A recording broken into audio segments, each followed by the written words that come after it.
Get your black hands off my desk. Stanley Walker freezes. 68 years old. 14 years cleaning this building. Not a single complaint. Derek Callahan towers over him. CEO, tailored suit, diamond watch worth $45,000. My Patek Philippe is missing. You people see something shiny, you can't help yourselves. His lip curls. Empty your pockets. Now. Stanley's belongings scatter across the marble. A worn wallet. A photo of his wife. A lunch container. No watch. No diamonds. A security guard films on his phone. An analyst whispers, "Never trust the help." Someone laughs. Callahan leans close. Did you think a black janitor could steal from me? Know your place, old man. The elderly man stands alone, surrounded by expensive suits and cold silence. But what none of them know, the man they just humiliated, is the board chairman's father. And in 72 hours, the CEO will be begging him for mercy. Stanley Walker arrives at Cornerstone Capital Partners every night at 11. He parks his 12-year-old Honda in the garage basement, takes the service elevator to the 3rd floor, and begins his rounds. The building rises 38 stories above Chicago's Loop District. Glass and steel, Italian marble in the lobby, the kind of address that whispers money before anyone speaks. Stanley doesn't whisper. He works.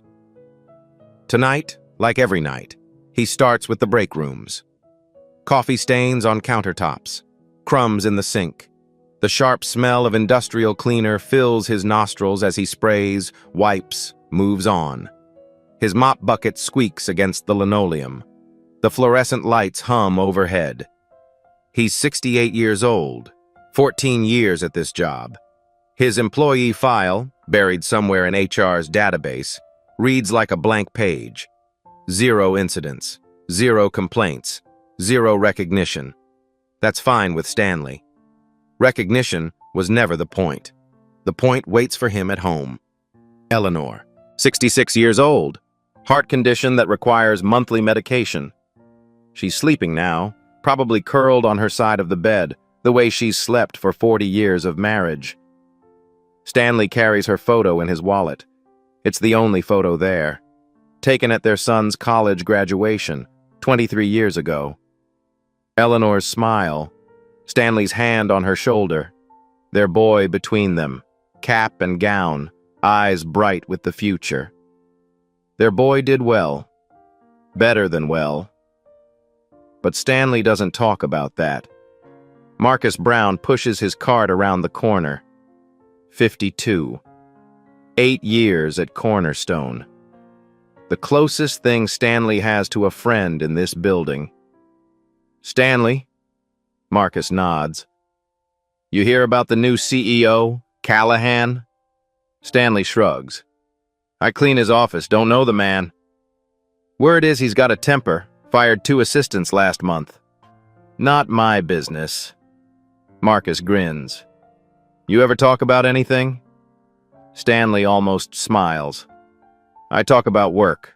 Speaking of which, he wheels his cart toward the elevator. Floor 12 tonight. Supply closets, conference rooms, the long hallway nobody walks after 6. The building breathes differently at night. During the day, it's all footsteps and phone calls and the low roar of ambition. Now, silence. The hum of ventilation. The distant ping of an elevator nobody's riding. Stanley likes the quiet, always has. He passes a window and catches his reflection. Gray uniform, gray hair. A man designed to be invisible. That's fine too.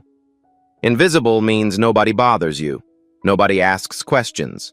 Nobody expects you to be anything other than what you are. A janitor, a husband, a father. Someone in the company once asked him about family. A young analyst, working late, making small talk while Stanley emptied her trash. You have kids, Mr. Walker? Stanley had paused. 1. A son. What does he do? He does well. That was it. That was all. The analyst never asked again. Now Stanley checks his watch, 1:45 a.m. 45. One more floor, then home. Eleanor will be awake by 6, and he likes to be there when she takes her morning pills. He rolls his cart to the service elevator. The doors open. He steps inside. The radio on his belt crackles to life. Security. Walker, we need you on 38, executive floor, now. Stanley frowns. He doesn't work the executive floor on Tuesdays. Different rotation. Copy. On my way. The elevator rises. The numbers climb. Stanley doesn't know it yet, but he's ascending toward the end of everything he's known. Floor 38. The doors open. And Derek Callahan is waiting. The executive floor smells different. Leather and oak and something else. The faint residue of expensive cologne. The lights are dimmer here, designed for ambiance rather than function. Marble floors gleam under recessed fixtures. Stanley steps off the elevator. 2 security guards stand near the corner office. Between them, a man in a tailored suit. Derek Callahan, 42 years old, CEO for 8 months. The kind of face you see on business magazines. Sharp jaw, sharper eyes. Right now, those eyes are red. His tie is loose. His hair is slightly disheveled, like he's been running his hands through it. You, Callahan points. You're the janitor assigned to this floor tonight? Stanley shakes his head. No, sir. I work 12 tonight. Security called me up. You were here earlier. I saw you. I wasn't scheduled for 38, sir. Callahan's voice rises. Don't lie to me. Someone was here. Someone took it. Stanley stands still. He's learned that stillness often works better than words. Took what, sir? Callahan steps closer. He's taller than Stanley by half a foot, younger by 26 years. His breath smells like whiskey and stress. My watch. Patek Philippe, diamond bezel, 36 stones. You know what that's worth? Stanley doesn't answer. $45,000. Callahan's voice drops to something more dangerous than shouting. It was on my desk 2 hours ago. Now it's gone, and you're the only one who's been on this floor. I wasn't on this floor, sir. Open your bag. Stanley looks at the security guards. Neither meets his eye. He looks back at Callahan. Sir, I didn't take anything. Then you won't mind proving it. Open the bag. Silence. The ventilation hums. Somewhere below, the city breathes on without knowing. Stanley kneels. He unzips his work bag slowly. Callahan doesn't wait. He grabs it, upends it, dumps the contents onto the marble floor. A worn wallet lands with a soft slap. The photo of Eleanor slides out, her smile facing the ceiling. A lunch container rolls to a stop. Some tools, a small flashlight, nothing else. No watch, no diamonds. Callahan stares at the pile. His jaw tightens. Check his pockets. Stanley rises. His hands don't shake from fear. They shake from control. 14 years of yes, sir, and no problem. Tonight, he swallows one more. He empties his pockets. Keys, a few dollars. A receipt from the gas station. Nothing. Callahan's face twists. You hid it. Somewhere in this building. We'll find it. Sir, I didn't. People like you. Callahan leans in. His voice is quiet now, almost intimate. You see something shiny, something with diamonds, and you can't help yourself. You think no one's watching. But I'm watching. Stanley says nothing. He looks straight ahead, past Callahan, past the guards, at nothing at all. One of the guards finally speaks. Sir, we should file a report.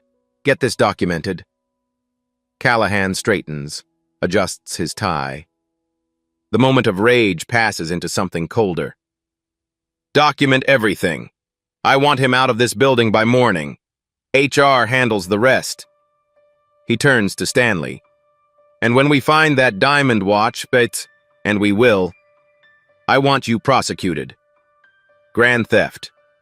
$45,000. He walks toward his private elevator.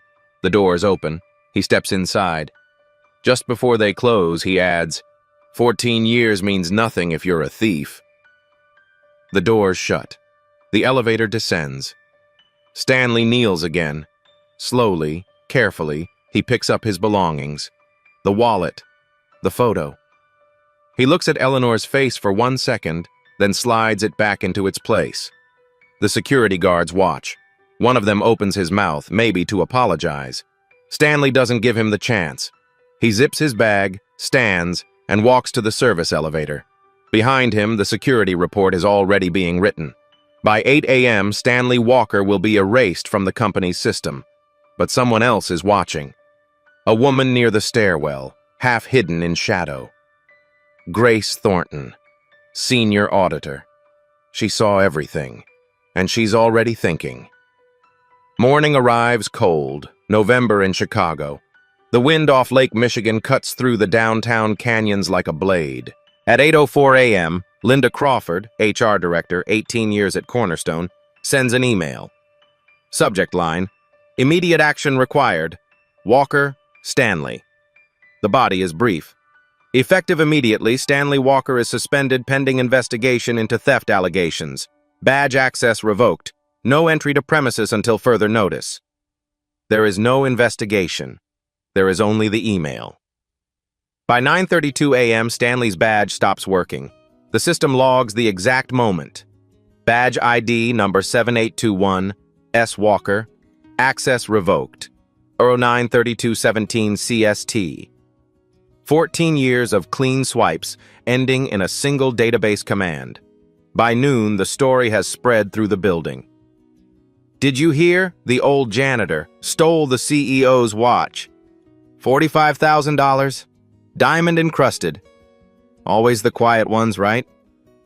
Nobody asks Stanley for his side. Nobody checks the facts. The story is too good, too simple, too satisfying. Rich man victimized by hired help. Classic tale. Easy to believe. In the executive dining room, Derek Callahan mentions the unfortunate incident to 3 board members over lunch. His tone is measured, professional, disappointed. Appropriate action has been taken, he says. HR is handling it. The board members nod. They don't ask questions. Why would they? The CEO said it. That's enough. Meanwhile, at 10:48 p.m., Stanley Walker stands outside the building where he's worked for 14 years. His badge doesn't beep. The turnstile doesn't move. The security guard, a young man Stanley doesn't recognize, shakes his head. Sorry, Mr. Walker. Orders from above. You're not on the access list anymore. Stanley looks up at the tower. 38 floors of glass and steel. Somewhere up there, someone is cleaning the floors he used to clean. Someone else is emptying the trash he used to empty. He turns and walks back to his car. At home, Eleanor is awake. She's waiting in the kitchen, the way she always waits when he's late. You're early, and she frowns. Something wrong? Stanley hangs his coat, takes a breath. They gave me some time off. Company's restructuring. It's not a lie. Not exactly. But it's not the truth either. He can't tell her the truth. Not with her heart. Not with the worry that would follow. Restructuring? Eleanor's eyes narrow. 40 years of marriage have made her an expert in his silences. Stanley. It's fine, Elle. Just some time off. Might be nice, actually. I can drive you to your appointments. She doesn't believe him. He can see it. But she doesn't push. That's Eleanor. She knows when to wait. Okay, she says. Come eat. They eat in silence.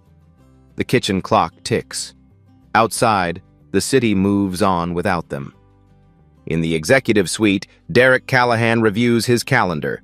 Meetings, conference calls, a charity gala on Friday. Life continues. The janitor situation is handled. What Callahan doesn't know, at 2:45 a.m., while Stanley was still being interrogated, Callahan sent an email to HR, not a request, a command. Terminate immediately. No appeal process. I want him out by morning. The diamond watch is worth $45,000. This is grand theft. The email was sent before any investigation, before any evidence review, before anyone checked the security footage or the badge logs or anything else. Derek Callahan didn't want the truth. He wanted a result. That email still exists. Somewhere in the server, it waits. Meanwhile, Marcus Brown pushes his cart through the 12th floor, the route Stanley should be walking. 3 other janitors have asked him about the theft. Marcus said nothing. What could he say? He wasn't there. Except he was in the lobby at 2:15 a.m. that night, 15 minutes after the CEO claimed the watch was stolen. And Marcus saw something. He saw Derek Callahan step out of the executive elevator, adjusting his cuff, and on his wrist, catching the lobby's recessed lighting, something sparkled. Diamonds. Marcus isn't sure. The light was dim. The moment was brief. But he knows what he saw, or thinks he does. He doesn't say anything. Not yet. Jobs are hard to find at 52. Accusations are easy to make and hard to take back.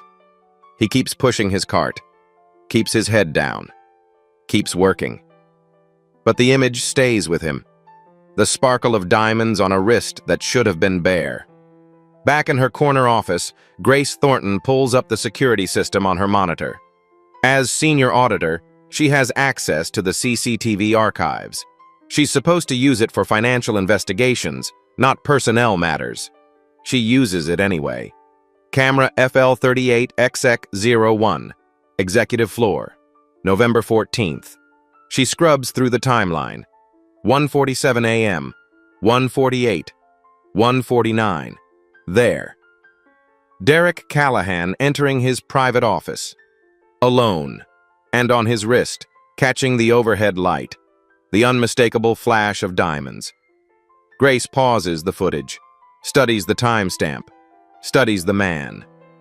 Then she opens a new folder on her desktop, names it something innocuous, and begins to download. Harold Walker receives the phone call at 7:15 a.m. on the second day. He's in his home office, a converted sunroom overlooking Lake Forest, 30 miles north of the city. Coffee in hand, Wall Street Journal on the tablet. The ordinary morning of an extraordinary man. His phone buzzes. Thomas Bennett, board member, old friend. Harold, we have a situation. Harold sets down his coffee. What kind? Your CEO accused a janitor of theft 2 nights ago. Diamond watch, $45,000. Bennett pauses. The janitor's name is Walker. Silence. Harold, you there? I'm here. It's probably a coincidence, common name, but I thought you should know, given your disclosure. Every board member at Cornerstone Capital Partners files a conflict of interest disclosure. Harold's has a single entry, added 6 years ago when he became chairman. Father, yes, Stanley Walker, contracted janitor, Cornerstone Capital Partners. Nobody ever mentioned it. Nobody ever asked. Why would they? The chairman's father works as a night janitor in the building the chairman oversees. It's unusual, it's private, it's not illegal. I'll be there in an hour, Harold says. He hangs up, stares at the phone. His father, accused of theft. By a CEO Harold himself approved 8 months ago. Harold could make a call right now. End Callahan's career with 3 sentences. The power is there waiting to be used. He doesn't use it. Instead, he showers, dresses, and drives to the city. Takes the private elevator to the 40th floor. Sits in his corner office and begins to read. The security report, the HR email, the badge access logs, the CEO's midnight message demanding termination. Harold reads everything twice. Then he calls his assistant. Set up a board meeting. Friday. Full attendance. Mandatory. May I ask the agenda, sir? No. He hangs up, turns to the window. Chicago spreads below him, steel and glass and 10 million stories. His father cleaned these floors for 14 years. Started when Harold was still a mid-level analyst, before the promotions, before the corner office, before the title that sounds like power and feels like weight. Stanley never asked for help, never mentioned the connection. When Harold offered him a desk job, early retirement, anything else, Stanley refused. I don't need my son to take care of me. I can work. So he worked. Night after night, floor after floor, invisible to everyone except the security guards who nodded hello and the other janitors who shared his coffee breaks. And now this. Harold learned something from his father, years ago. A lesson that stuck. The truth doesn't need help, just time. He's going to give it time. Let the evidence gather. Let the picture complete itself. Because Harold knows something Derek Callahan doesn't.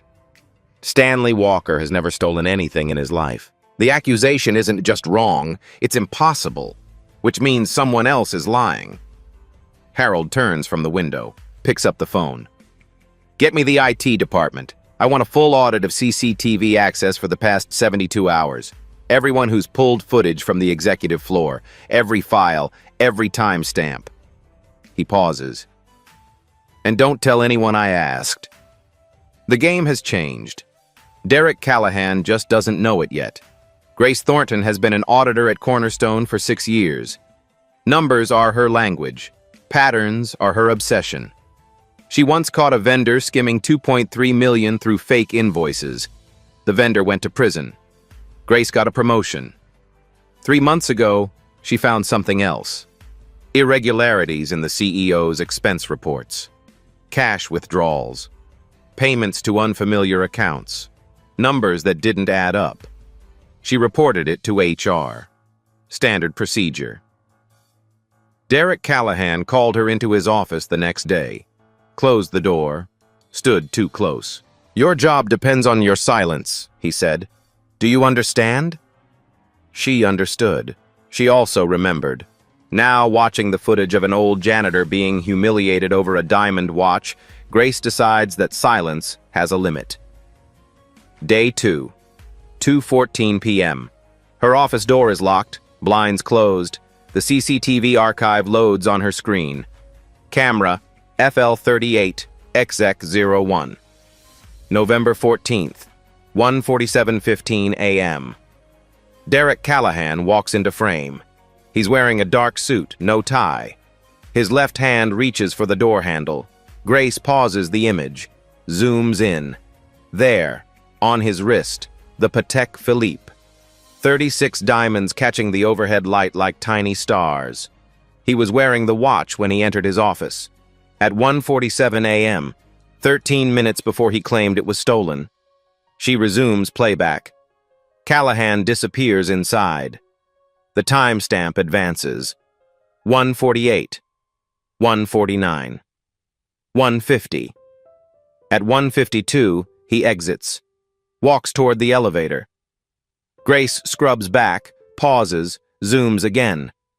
His wrist is bare. Between 1:47 and 1:52, something happened in that office. The watch went from his wrist to somewhere else. Grace switches to the badge access logs, pulls up Stanley Walker's record for that night. Badge ID number 7821, S. Walker. Floor 12, Janitor Station B, 01:47:22 CST. Stanley was on floor 12 at 1:47. The same moment Callahan entered his office on floor 38, 26 floors apart. The same second. An alibi. Perfect. Unimpeachable. Recorded in the building's own system. Grace saves the data. Screenshots. Downloads. Her USB drive hums quietly on the desk. She moves to email archives. As auditor, she has access to financial correspondence. It takes her 20 minutes to find what she's looking for. From dcallahan@cornerstonecap.com to hrdirector@cornerstonecap.com. Sent November 14th, 02:45:17 CST. Subject: Immediate termination. Walker. Terminate immediately. No appeal process. I want him out by morning. The diamond watch is worth $45,000. This is grand theft. Sent at 2:45 a.m. Before HR reviewed anything. Before security filed their complete report. Before anyone checked a single camera. Callahan wanted Stanley gone. The truth was irrelevant. Grace saves the email, adds it to the folder, but something else is bothering her. The expense report irregularities from 3 months ago, the ones that got her threatened. She pulls up Callahan's personal expenditure file. Access restricted, but auditors have override privileges for active investigations. This isn't an active investigation. Not officially. She accesses it anyway. The numbers tell a story. Cash withdrawals, $15,000 in August, $20,000 in September, $25,000 in October. All from his corporate account coded as client entertainment. Destination unclear. Until she cross-references the dates with his calendar. Rivers Casino, Chicago's largest gambling complex. Every withdrawal date matches a personal evening blocked on his schedule. Then she finds the email. Buried in his deleted folder, recovered through audit backup. From collections@Midwest Financial. To dcallahan@cornerstonecap.com. Sent November 10th, 09:12:33 CST. Subject: Final notice. $120,000 due by end of month. We know where you work. Debt collection. 6 figures. 4 days before the diamond watch disappeared. Grace sits back. The picture is forming. Derek Callahan is drowning in gambling debt. $120,000 owed. Collectors threatening exposure. His diamond watch, $45,000 of portable wealth, is the fastest way to generate cash. But he can't just sell it. People would notice. People would talk. Unless it was stolen. Unless there was a thief. Unless the CEO was a victim, not a suspect. Stanley Walker. 68 years old. No connections. No power. No one to defend him. The perfect scapegoat. Grace stares at the screen. The evidence is there. Clear. Damning. Documented. But evidence disappears. She knows this. Callahan knows this too. She checks the IT activity logs, finds a request submitted that morning. Request from CEO office, archive, delete. CCTV footage, floor 38, November 14th. Priority, urgent, timeline, 24 hours. He's trying to erase it. All of it. Grace's heart beats faster. She has less than 24 hours before the footage is gone. She downloads everything, every file, every timestamp, every frame.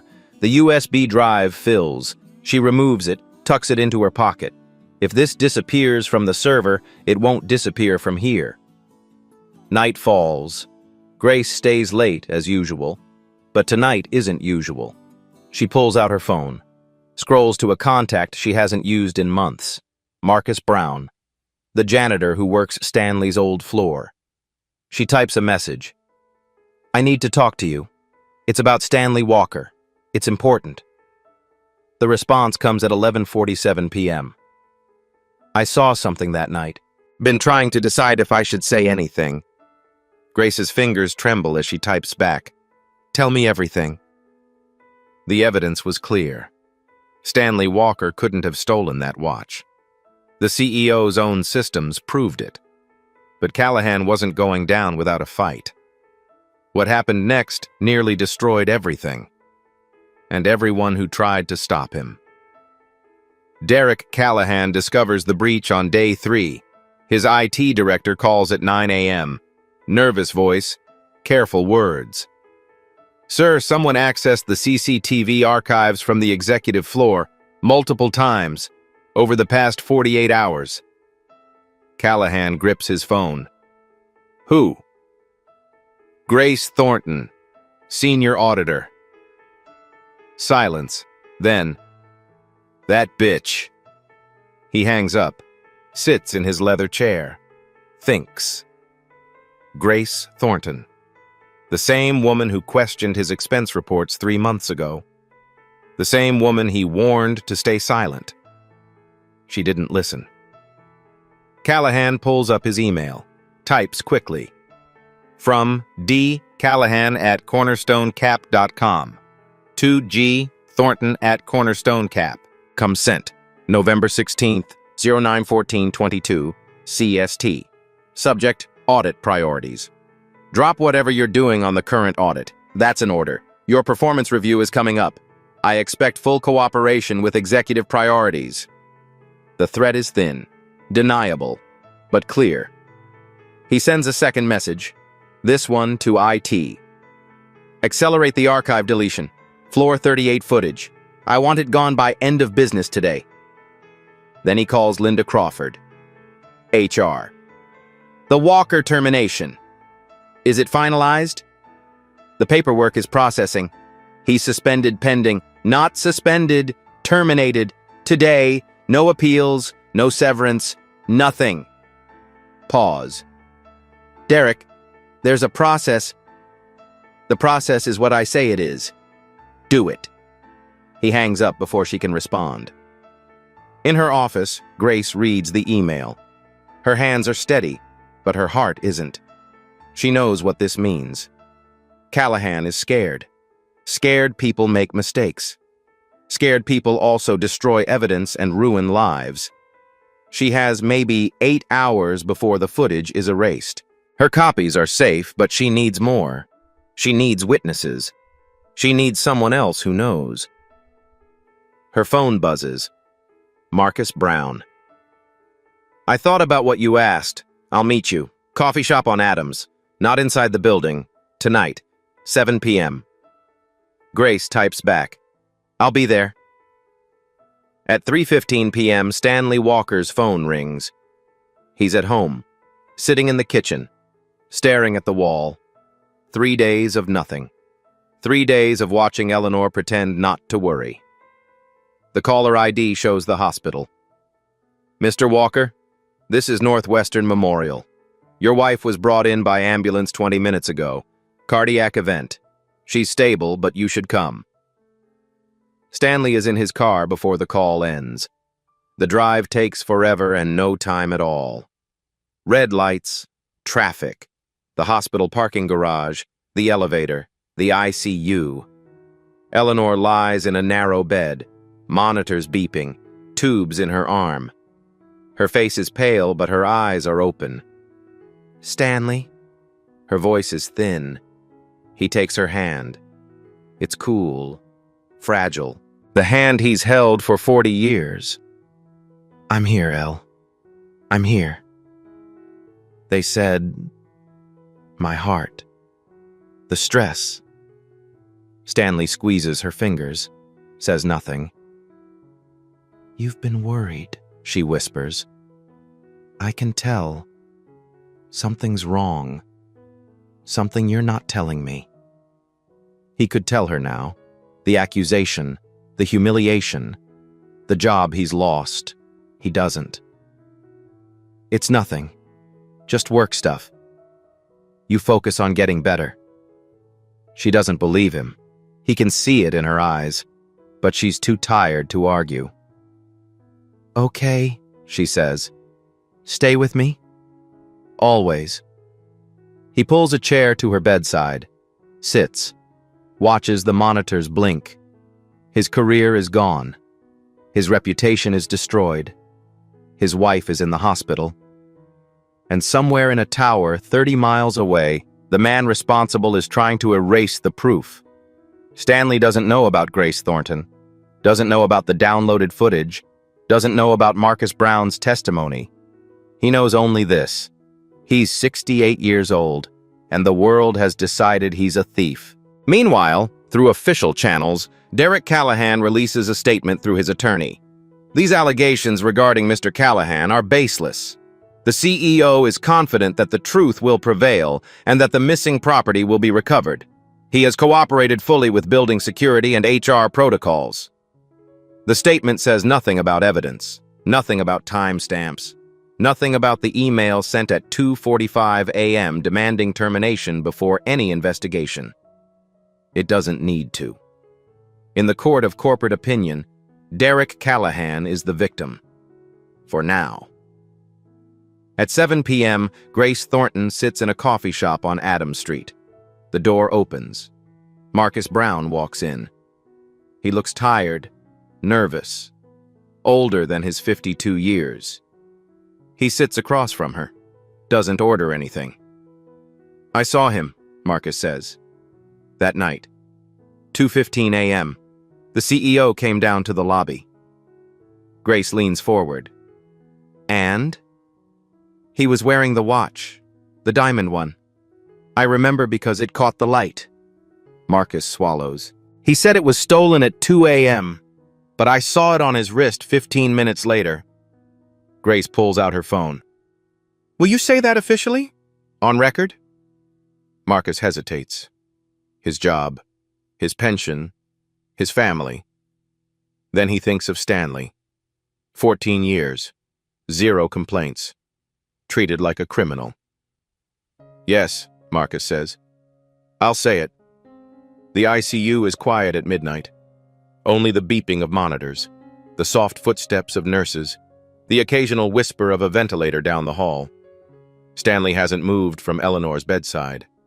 His back aches. His eyes are dry. But he stays. She wakes around 2 a.m., the same hour 3 nights ago, when everything fell apart. "Stanley?" Her voice is stronger now. "You're still here.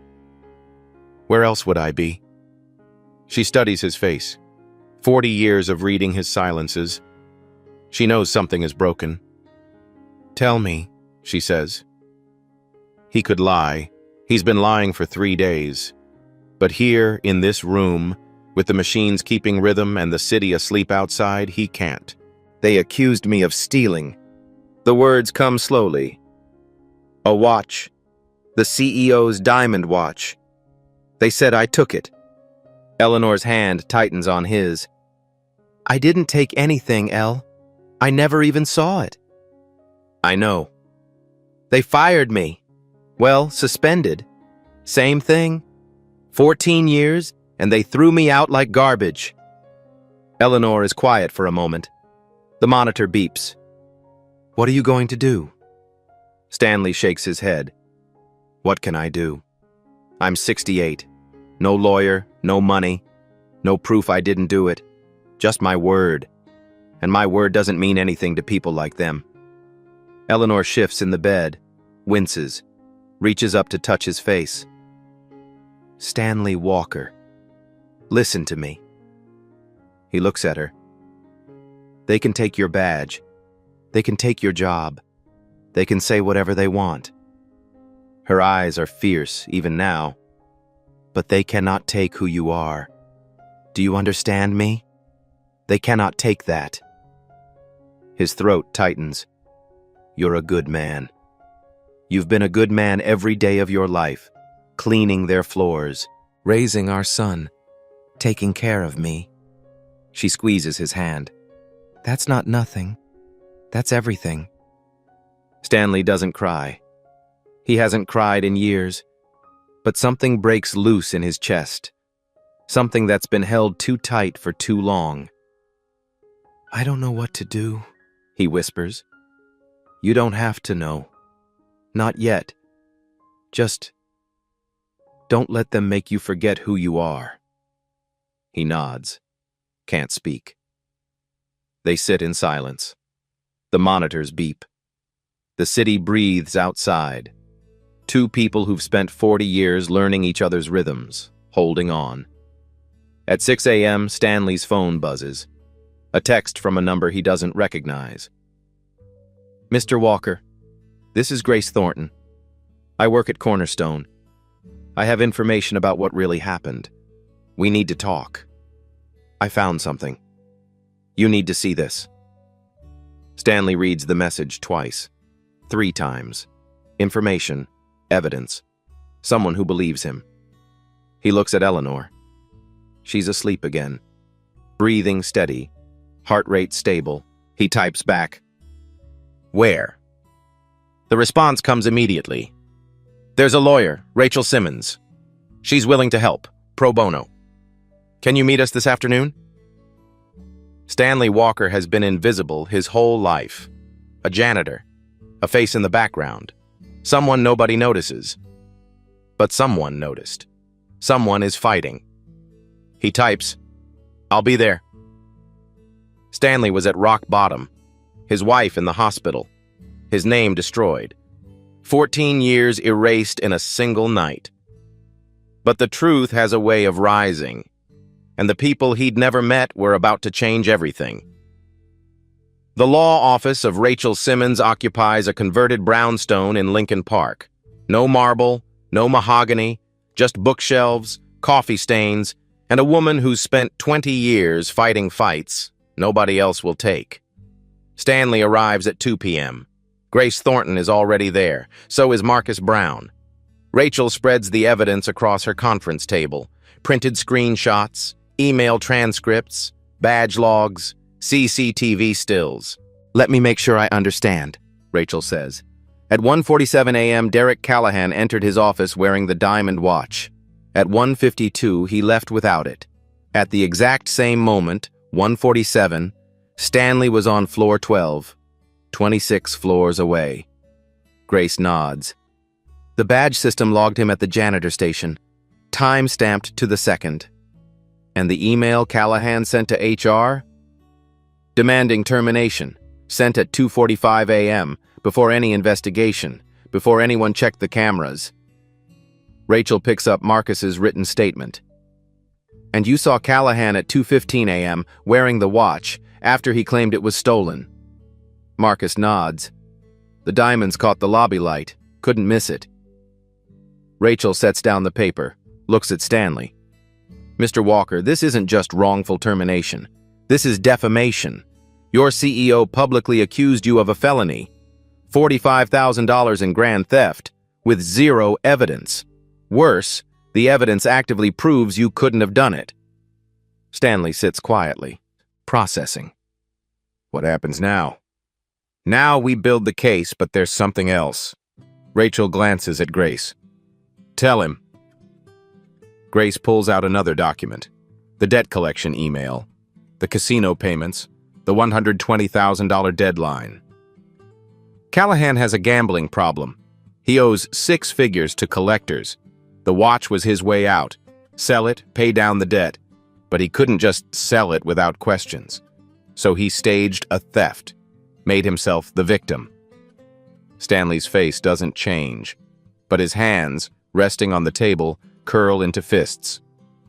He destroyed my name to cover his gambling debts. Yes. The room is silent. Then Stanley speaks. "My son is Harold Walker." Grace blinks. Rachel sets down her pen. "Harold Walker, chairman of the board. He's my son." Rachel exhales slowly. "Does Callahan know?" "No, nobody does. I never told anyone at the company. Harold and we kept it separate. He wanted me to retire. I wanted to work." "Does Harold know what happened?" Stanley nods. "He knows. He's known since the second day. But I told him not to interfere, not to use his position." "Why?" Stanley looks at the evidence spread across the table, 14 years of his life, reduced to timestamps and emails. "Because if my name gets cleared, I want it cleared by the truth, not by my son pulling strings." Rachel smiles. "Mr. Walker, I think I'm going to enjoy working with you." She picks up her phone. "I need to make some calls. Harold Walker has scheduled a board meeting for tomorrow. Full attendance. Something tells me he's planning the same thing we are." The pieces are moving. The truth is gathering, and Derek Callahan still doesn't know what's coming. The night before the board meeting, Grace Thornton sits alone in her apartment. Laptop open, USB drive inserted. One final review. Camera FL38XX01, November 14th, 1:49:33 a.m. She's watched this footage a dozen times, but tonight she watches it frame by frame. Derek Callahan stands in his office. The desk lamp casts a warm circle of light. He's facing his desk. His left hand moves to his right wrist. Frame 1847. His fingers close around the watch band. Frame 1851.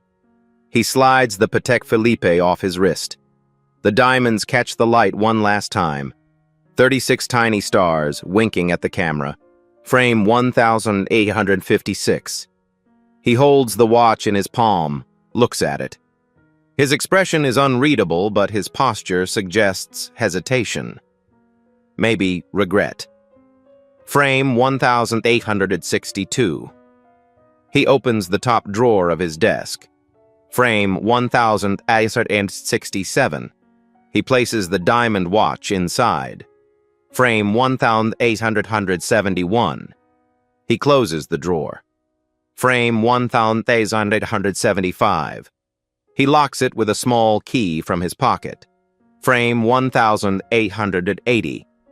He turns and walks toward the door. His wrist is bare. Grace saves the clip, exports it at high resolution. Timestamps visible. Metadata intact. This is it. The moment Derek Callahan stopped being a victim and became a perpetrator. He didn't lose the watch. He hid it. He didn't need a thief. He needed a scapegoat. And Stanley Walker, quiet, invisible, defenseless, was perfect. Grace opens the financial documents one more time. The gambling debts, the collection threats, the casino withdrawals. $45,000. Enough to buy 3 more months from the collectors. Enough to keep his secret buried. All it cost was one old man's reputation. She sends the files to Rachel Simmons, CC's Harold Walker's secure email. Subject line, evidence package, board meeting tomorrow. Then she sits back, waits. Her phone rings at 11:14 p.m. Harold Walker. Ms. Thornton, I've reviewed everything. Thank you. What happens tomorrow, sir? Tomorrow the board sees the truth. All of it. And your father? Pause.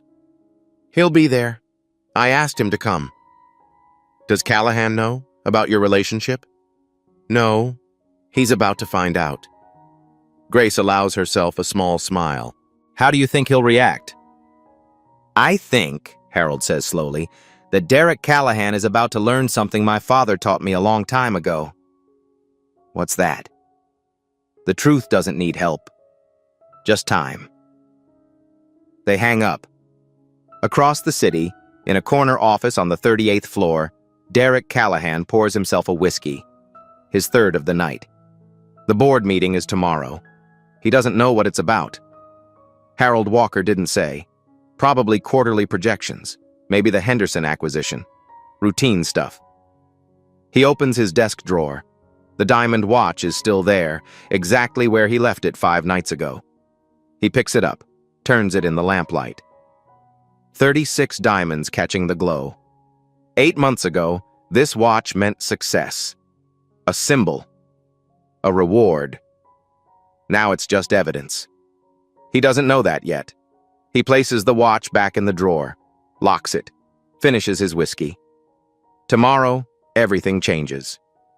The boardroom occupies the northeast corner of the 40th floor. Floor-to-ceiling windows, a table that cost more than most cars, 7 leather chairs for 7 board members. Harold Walker sits at the head. His face reveals nothing. Derek Callahan sits at the opposite end, his attorney beside him, his confidence intact. The other 5 board members arrange themselves along the sides. Thomas Bennett, Margaret Hayes, Robert Kim, David Okonkwo, Patricia Vance. Let's begin, Harold says. Grace Thornton is called first. She connects her laptop to the room's display screen. On November 14th at 1:47 a.m., Derek Callahan entered his private office. The footage plays. Callahan watches himself walk through the door. The diamonds on his wrist flash. At 1:49, Mr. Callahan removed his watch, a Patek Philippe valued at $45,000, and placed it in his desk drawer. Frame by frame, the watch sliding off, the drawer opening, the diamonds disappearing inside. At 1:52, Mr. Callahan exited his office. At 2:00 a.m., he reported the watch stolen. At 2:15 a.m., he accused Stanley Walker, a contracted janitor with 14 years of unblemished service, of theft. The room is silent. Grace continues. Badge records confirm Mr. Walker was on floor 12 at 1:47 a.m., 26 floors below. He could not have been present when the watch was placed in the drawer. She advances to the next slide, the email to HR. At 2:45 a.m., Mr. Callahan instructed HR to terminate Mr. Walker immediately. No investigation, no appeal. Next slide, financial records. Mr. Callahan owes approximately $120,000 to gambling creditors. The watch would have covered a substantial portion of that debt. Thomas Bennett speaks first. Mr. Callahan, can you explain this footage? Callahan's attorney leans forward. The footage may be... I asked Mr. Callahan. Derek Callahan looks at the screen, at his own hands, placing the watch in the drawer, at the timestamp that proves everything. I don't recall the specifics of that evening. You don't recall hiding your own watch? Silence. Harold Walker stands. Before we proceed, I want to clarify something for the record. He looks directly at Callahan. The janitor you accused of stealing a $45,000 diamond watch, Stanley Walker, is my father. The color drains from Callahan's face. I didn't know. No, you didn't. Because you never asked. You needed someone to blame for your debts. Someone invisible. Someone powerless. Harold pauses. You chose wrong. He walks to the boardroom door, opens it. Dad, you can come in now. Stanley Walker steps into the room. Clean shirt, pressed trousers, the same quiet dignity he's carried for 68 years. He doesn't speak, doesn't need to. Callahan can't meet his eyes. Thomas Bennett clears his throat. The board votes to terminate Derek Callahan's employment, effective immediately. All evidence will be forwarded to the district attorney for potential criminal charges. Callahan's attorney begins gathering papers. The meeting is over. As Callahan walks toward the door, he passes Stanley. Stops. Opens his mouth. No words come. The door closes behind him.